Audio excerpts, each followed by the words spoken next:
सभी लोगों को नमस्कार। मैं धीरेन्द्र प्रताप गोरखपुर उत्तर प्रदेश से। एक खबर खूब वायरल हो रही है जिसमें यह बताया जा रहा है कि नाबालिग लड़की से बलात्कार के आरोपी दिलशाद हुसैन को गोरखपुर कचहरी में उसके पिता ने, लड़की के पिता ने गोली मार दी और इसको खूब सेलिब्रेट किया जा रहा है। इसी मुद्दे को लेकर के कल मैं लाइव हुआ था और घटना की जो सच्चाई थी वो मैं लोगों को बता रहा था। इसके बाद से जो संघियों का और नफरतियों का जो आईटी सेल है वो मेरे पीछे पड़ गया, तमाम तरह के सवाल उठाने लगा। और जैसा कि आप जानते हैं कि लोग भी बहक जाते हैं जाति और धर्म को लेकर के, अपने अपने धर्म की जाति के हिसाब से जो है अपनी बात रखते हैं।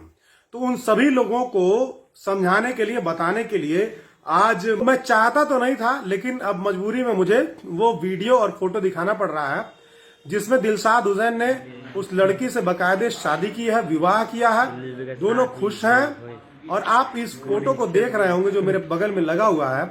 इस फोटो में देखिए दोनों शादी के लिबास में हैं और इस वीडियो को देखिए। इस वीडियो में बाकायदे हवन हो रहा है, यज्ञ हो रहा है, सारा कर्मकांड हो रहा है शादी करने का। और यहाँ पर शादी पूरी ठीक ढंग से हो रही है। शादी में मैं लड़की की तस्वीर इसलिए नहीं दिखा सकता हूँ क्योंकि लड़की का नाम बदनाम होगा। लड़की की अभी जिंदगी बची हुई है और उसको हमें बचाना है, हर हाल में सेव करना है, उसको कहीं से भी उसकी कोई बदनामी नहीं करनी है। और उसका शक्ल मैं इसलिए नहीं दिखा रहा हूँ कि कोई इसका गलत इस्तेमाल ना कर ले।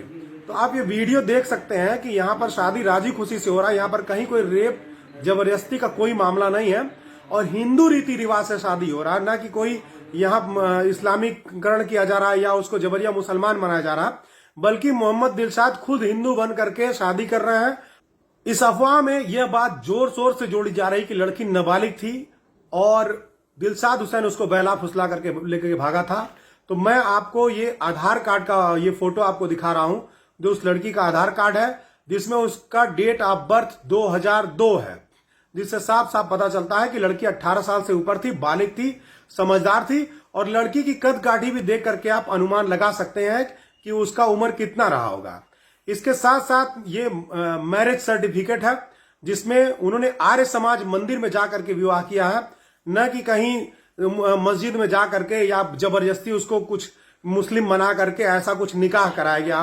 बाकायदे हिंदू रीति रिवाज से, आर्य समाज के रीति रिवाज से उसका पूरा विवाह कराया गया है, जिसकी ये तस्वीरें आपके सामने थी और जिसका ये प्रमाण पत्र आपके सामने है।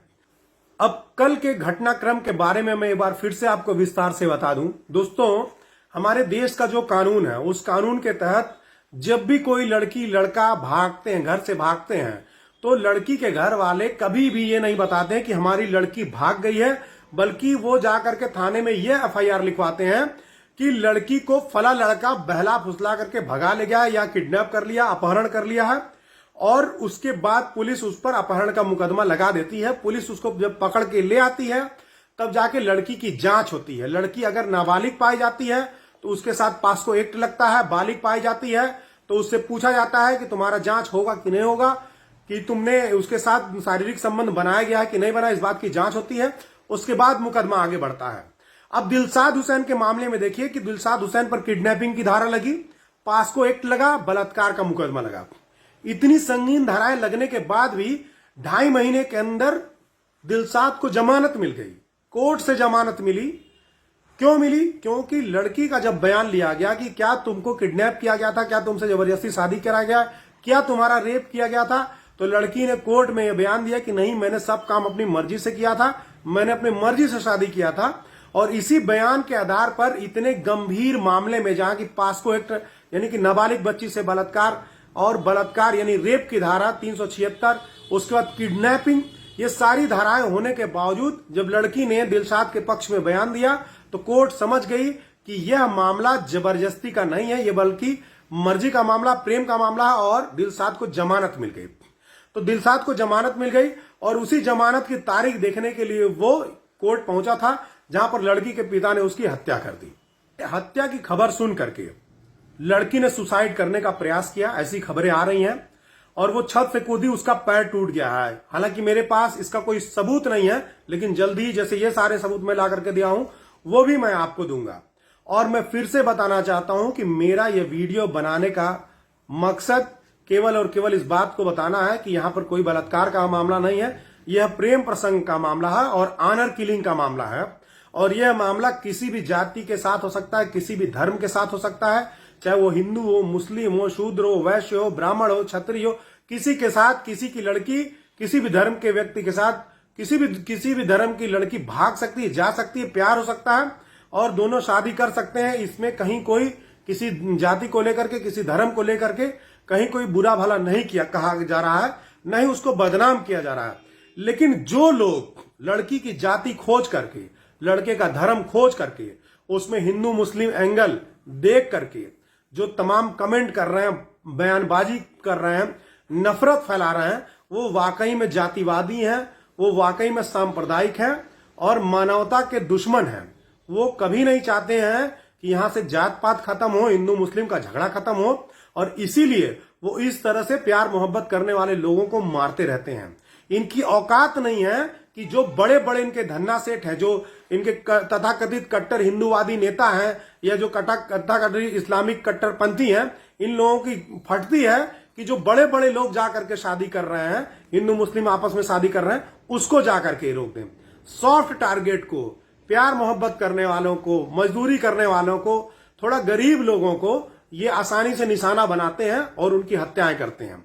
लेकिन जब कोई बड़ा मामला आता है तो ये खुद सेलिब्रेट करते हैं, खुद बधाइयां देते हैं और खुद उसके पक्ष में खड़े होते हैं। तो ऐसे लोगों को मैं कुछ कहना नहीं चाहूंगा। मैं बस उनसे यही उम्मीद करूंगा कि जल्दी से जल्दी आपको बुद्धि आ जाए। अमेरिका में काले गोरे का भेद खत्म हो गया और काले गोरे का भेद करके सभी आपस में शादी विवाह करके चैन से रह रहे हैं। और हम लोग हैं जात पात हिंदू मुस्लिम में फंस करके लड़ रहे हैं, मर रहे हैं, सड़ रहे हैं। दिलसाल की तो हत्या कर दिए, लड़की की जिंदगी का क्या होगा उसके बारे में नहीं सोचे, केवल ये सोचे कि हमारे जात का मामला, हमारे धर्म की बदनामी हो रही है। अरे जाति और धर्म की बदनामी इससे हो रही है, तुम इंसान नहीं रहे। तुम ये सोचो कि इंसान के कोख में पैदा हो करके तुम्हारी हरकत कैसी है, तुम इंसान रह गए, इस बात से तुमको शर्म नहीं आ रही है? और तुमको इस बात से शर्म नहीं आ रही कि हमारे देश का संविधान किसी को भी किसी से भी शादी करने की इजाजत देता है, अधिकार देता है, राइट देता है? तुमको ये नहीं पता है कि तुमने कानून का उल्लंघन किया? ये तुम्हारे लिए शर्म की बात नहीं है। और जो लोग इस हत्या को सेलिब्रेट कर रहे हैं, आपके घर में भी वो दिन आएगा, आपके घर में भी वो दिन आएगा और आप तब जाकर के मेरी बात को याद करेंगे कि मैं इस हत्या को सेलिब्रेट कर रहा था और आज ये हत्या मेरे घर में हुई है। क्योंकि सबके घर में लड़के हैं, सबके घर में लड़कियां हैं और किसी को किसी से भी प्यार मोहब्बत हो सकता है। और अगर आप इसको रोकना ही चाहते हैं, इसको नाक का सवाल बनाए हुए हैं, तो अपने बच्चों से बात करिए, उनसे फ्रेंडशिप करिए, दोस्ताना व्यवहार रखिए और उनसे यहां तक उनको आजादी दीजिए कि अगर वो किसी लड़के को या लड़की को पसंद करते हैं तो वो आपसे बात को कहें और आप फिर अपने अनुभव के हिसाब से उस अपने बच्चे को या लड़की को समझा सकें कि कौन अच्छा है, कौन बुरा है, किससे शादी करना चाहिए, किससे विवाह करना, ये समझा सकें आप। लेकिन ऐसा कोई परवरिश आप लोग देते नहीं है। लड़कियों को खास करके बंधन में रखते हैं, लड़कियों को आजादी नहीं देते हैं और इसीलिए लड़कियों को प्यार हो जाता है। लेकिन दिलशाद का मामला कुछ और है। दिलशाद और ये लड़की दोनों एक साथ बचपन से पढ़े हुए हैं, एक साथ बड़े हुए हैं और इस नाते इन दोनों में ये प्यार मोहब्बत हो गया था, जिसकी परिणति ये हुई कि आज उसको अपनी जान देनी पड़ी। और हालांकि न तो ये दिलशाद के बस में था कि वो मुसलमान के घर में पैदा हो और न ही उस लड़की के घर में बस में है कि वो हिंदू के घर में पैदा हो गई। किसी के हाथ में कुछ नहीं कि वो कहां पैदा हो सकता है और किससे किसको प्यार मोहब्बत हो सकता है, कौन किसके साथ सुखी जीवन बिता सकता है। ये केवल अपने समझ की बात है, इंसानियत की बात है। अगर आपकी ऐसी सोच नहीं है तो यकीन मानिए आप समाज में रहने के लायक नहीं है। और जितने भी लोग मुझे फोन करके गालियां दे रहे हैं, धमकी दे रहे हैं, आप ये जान लीजिए मुझे गाली देने से या धमकी देने से कुछ नहीं होने वाला है।